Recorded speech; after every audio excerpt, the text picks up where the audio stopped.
Clear. غَيْرُ عِوَجًا. No mixed match about it. Nothing crooked in it.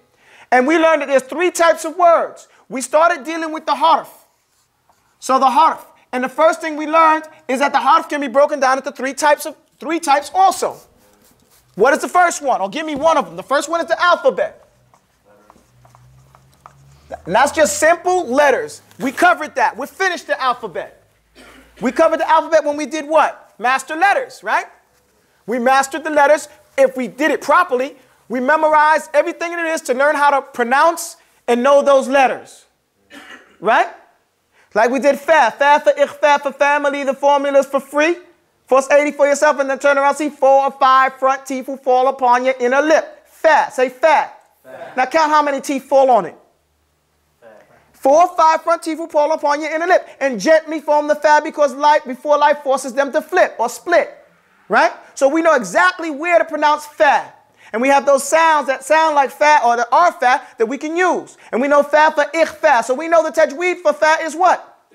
And we know 80 is the number tied to it because every letter has a number tied to it. Right? So that's basically what we did with the alphabet. Right? Now we're done with the alphabet. What else is there with these letters? There's connectors. Let's put that last. Connectors. But what are connectors? What are connectors?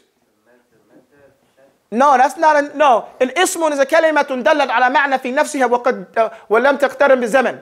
An ismun is a word that points to a meaning in and of its own self. It has a meaning independent of its own self, right? And it's not connected to a time frame. Give me an example.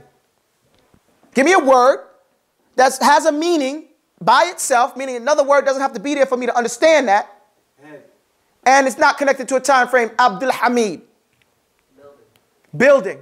Give me one. Abu Ayyub. Man. Give me one. Ali. Car. Ali Thani. Dog. Ibrahim. MashaAllah. I'm going to leave it alone. Okay, so everybody knows what an ismun is. What is a fi'lun? Action word. Dun, dun, dun. This is a super noun, and the action word is a movement, right? Something that happens. I don't know your name. I forgot. Amin. I'm sorry. SubhanAllah. I should remember it. My cousin's name is Amin. SubhanAllah. So we have a fi'lun. We say كلمة دلت على معنى في نفسها وقد اقترنت بإحدى الزمان. Right? So it is a word that points to a meaning in and of itself, same like an ism, except the difference here is connected to a time frame. That's the only difference. Never learned that in English. And the only difference between an ism and a fi'lun is one's connected to a time frame and the other one's not.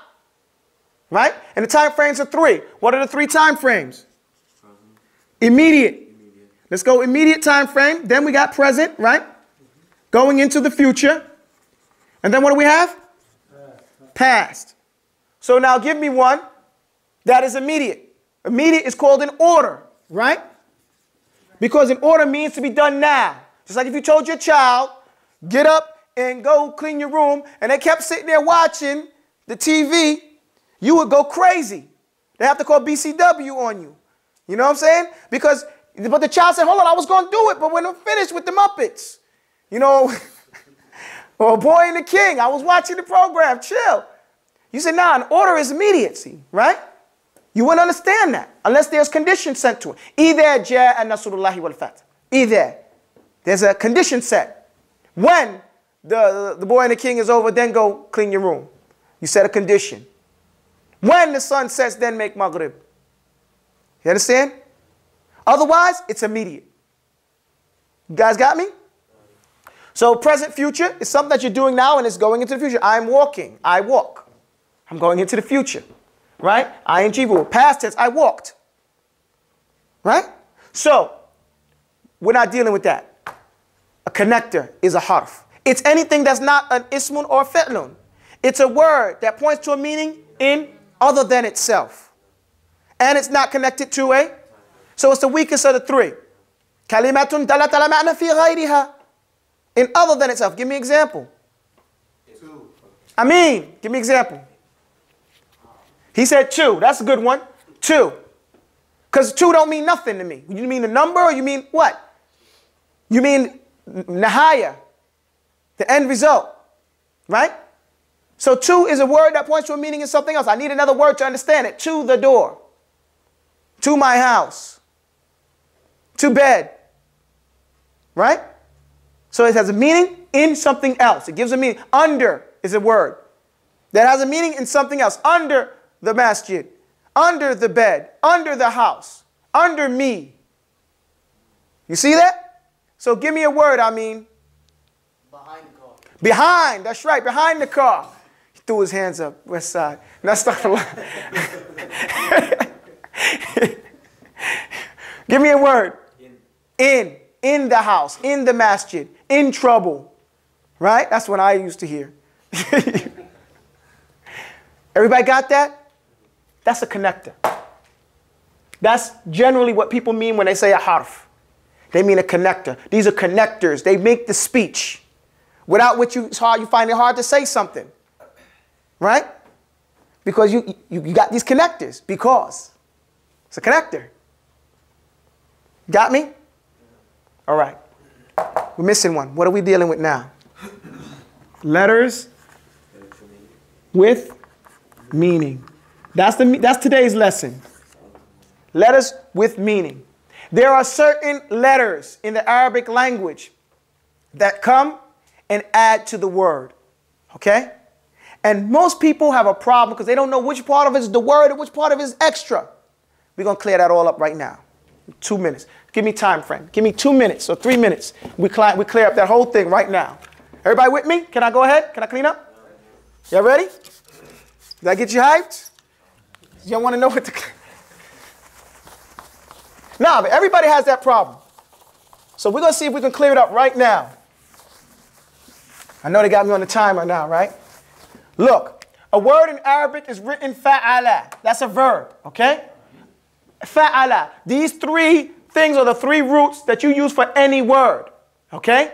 Now, things you add to this word are not part of the root. The root in and of itself has its own meaning, okay? The root has its own meaning. Somebody say a word in Arabic, any word in Arabic. Kitab. So the root is katabah, okay? Kitab is kitab with an alif. So alif is an extra letter, okay? That you add in the middle between the second and the third root to make and put a kesra on it, and now you have the word kitab, okay? Sihab, which is a cloud, comes on the same scale from sahaba. You get me? So you need to know what letters are going to be extra. By looking at this, if I want to find this word, if I look in the dictionary, I won't find kitab. But if I look it up on the ketaba, it's there. So the alif is extra. How do I know the letters are extra? Sa'altumuniha. This is it.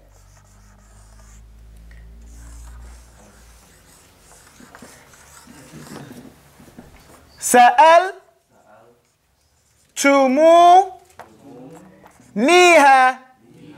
These are the letters, extra letters. These are all the extra letters that you need to know. Anything else is a noun. It's an ismun. Okay? Sa'altumuniha. A sin, a hamza, a lam, a ta, a mim, a wow, noon, ya, ha, and the alif. We saw the alif in practice in kitab. Right? We can see the sin mixed with the ta. Let's do this one. What is this word? Ghafara. You see it? Pay attention. You see this word is ghafara, right? What does ghafara mean? Has forgiven. Excuse me? Has forgiven. It's past tense verb, meaning he forgave, right? So he is